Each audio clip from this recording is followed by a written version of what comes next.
எல்லோருக்கும் வணக்கம். Bigg Boss season 8 Tamil. இந்த வீடியோவில் நம்ம இன்னைக்கு ப்ரமோ 1 வந்து ரிலீஸ் ஆகிருக்குல்ல, அதை பற்றி நம்ம டிஸ்கஸ் பண்ண போகிறோம். ஸோ சாட்டர்டேவோட ஹேப்பனிங்ஸ் வந்து பார்த்தீங்க அப்படின்னா கண்டிப்பாக அந்த ப்ரமோ 1லேருந்து அவர் சொன்ன விஷயத்துலேருந்தே உங்களுக்கு வந்து வந்துடும். ஸோ பச்சையாக நடிக்கிறா, செமையாக நடிக்கிறா, யார் நடிக்கிறா அப்படிங்கிறதை பற்றி சொல்லும் பொழுது கண்டிப்பாக அன்ஷிதா அவர்களுடைய ஆக்டிங் வந்து எக்ஸ்போஸ் ஆகுது அப்படிங்கிறது தான். பட் சௌந்தர்யாவும் அப்புறம் அன்ஷிதாவும் காலைல இன்றைக்கி வந்து லைவில் பேசினது வந்து பார்த்தீங்க அப்படின்னா ராணுவ தான் வந்து நடிக்கிறானா இல்லையாங்கிறத குறும்படம் போடுவாங்க. ஏன்னா ஜெஃப்ரி தள்ளி விட்டு விழுந்தானா, பவித்ரா சொல்கிறாங்க, ஜெஃப்ரி தள்ளி விட்டு விழுந்தானா இல்லை ராணவே விழுந்து அடிபட்டுச்சா, அப்படி ஒழுங்காக அடிபட்டுச்சா அப்படிங்கிறதை பற்றி குறும்படம் போடுவாங்கன்ற மாதிரி உள்ளே இருக்கிறவங்களுடைய கணிப்பு. ஆனால் வெளியே வந்து பார்த்தீங்கன்னா நமக்கு போட்டு காட்டினது வந்து அன்ஷிதா வந்து கத்துறது தான் போட்டு காட்டினாங்க. ஸோ அன்ஷிதாவுக்கு வந்து கண்டிப்பாக குறும்படம் இருக்குது. அப்புறம் அந்த ட்ராமா போடுறது, நான் வந்து உனக்காக விட்டு கொடுக்குறேன் அப்படின்னு சொல்லிட்டு சொல்கிறது, அப்புறம் நான் வந்து அவனுக்காக விட்டு கொடுக்குறேன் அப்படின்ற மாதிரி இன்னொருத்தனுக்காக வந்து பார்த்திங்கன்னா நான் என்னுடைய உழைப்பு எல்லாத்தையும் வந்து போட்டு இன்னொருத்தனுக்கு ஜெயிக்க வைக்கிறது, இல்லை இன்னொருத்தனுக்கு ட்ராமா போட்டு விட்டு கொடுக்குறது அப்படின்ற மாதிரி ட்ராமா அப்படின்ற வார்த்தையும் வந்து மையப்படுத்துகிறாரு.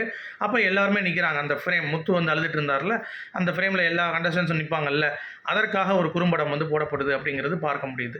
ஸோ எதில் குறும்படம் போட்டிருப்பாங்க அப்படின்னு சொல்லி பார்த்தீங்கன்னா கண்டிப்பாக வந்து அன்ஷிதா மேட்டரில் தான். ஏன்னா இதில் குறும்படம் வந்து இருக்காது, ஆனால் முத்துவை செதைச்சிருப்பாங்க அப்படிங்கிறது க்ளீனாகவே தெரியுது. ஏன்னா முத்து வந்து பார்த்தீங்க அப்படின்னா பிக் பாஸோடைய கேப்டன்ஷிப் இதுலேயே ரொம்ப ஈஸியாக தன்னுடைய கேப்டனை வேணுக்கும்னே பவித்ரா கிட்ட வந்து பார்த்தீங்கன்னா விட்டு கொடுத்தாரு.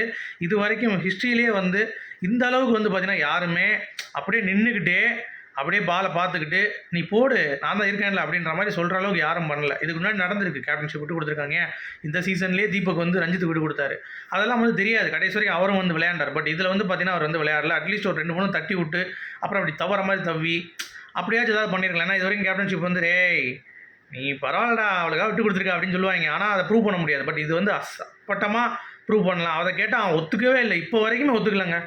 காலையிலேருந்து நான் வந்து பவித்ராவுக்கு விட்டு கொடுத்தேன் அப்படின்ற ஒரு வார்த்தை வரமாட்டேது. அது வரைக்கும் பிக் பாஸும் வந்து சாரி ஏற்றுக்க மாட்டார் முத்துக்குமரனுக்கு. நல்லா புரிந்து கொள்ளுங்கள்.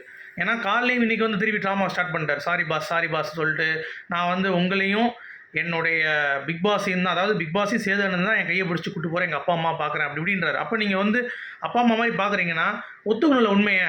ஆமாம் சார் நான் வந்து கண்டிப்பாக பவித்ராக்காக தான் விளையாண்டேன் அப்படிங்கிறது ஒத்துக்கிறதுக்கு உங்களுக்கு ஏன் மனசு வர மாட்டேங்குது இன்னமும்? அதுங்கிறது எனக்கு தெரியவே இல்லை. கேட்டால் நான் டிஸ்ட்ராக்ட் ஆகிட்டேன், நான் கவனிக்கலை, பவித்ராவை நான் வந்து கேர் பண்ணல, அந்த இடத்துல நான் நின்று வேறு எதோ யோசிச்சுட்டு இருந்தேன் அப்படின்ற மாதிரிலாம் சொல்கிறீங்கல்ல. அதுக்கு ஓப்பனாக நீங்கள் என்ன நினைக்கிறீங்க?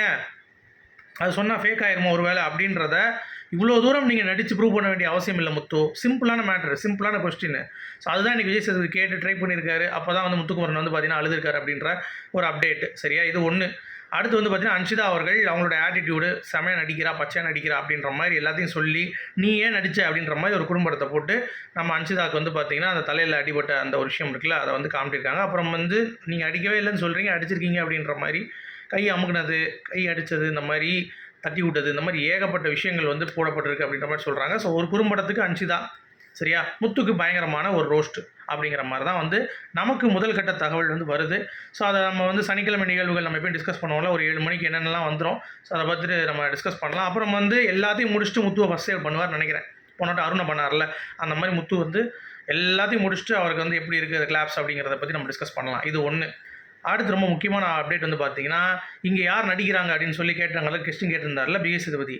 அதுக்கு விஜய் சேதுபதி கலாய்ச்சி விட்டாங்க. விடுதலை 2 படத்துக்கு சம்மந்தப்பட்ட தொழிலாளர்களுக்காக போராடுறாரு, ஆனால் பெரிய பிக் பாஸுக்கு எண்டமால் ஷைன் கார்பரேட்டுக்கு வந்து சொம்பு தூக்குறாரு, இவர் தான் பெரிய நடிகன் அப்படின்ற மாதிரி வந்து அவரை டேக் பண்ணி போட்டுட்ருக்காங்க. அட பாடே என்னடா அது ஹோஸ்ட்டுக்கு வந்து சோதனை அப்படின்ற மாதிரி ஆகிப்போச்சு. இதே தான் கமெண்ட்ஸருக்கு முன்னாடி பண்ணாங்க, அதே தான் விஜய் சேதுபதிக்கும் பண்ணுறாங்க.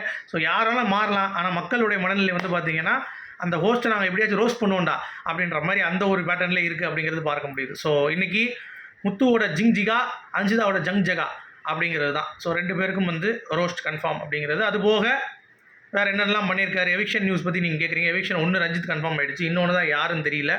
ஸோ மேபி மஞ்சரி ஆர் ரயான், இந்த 2 பேரில் யாராவது இருப்பாங்க அப்படிங்கிறது என்னுடைய கூற்று. ஸோ வெயிட் பண்ணி பார்க்கலாம். உங்களுடைய கருத்துக்கள் சொல்லுங்கள். மீண்டும் சந்திப்போம். Thank you guys, good bye.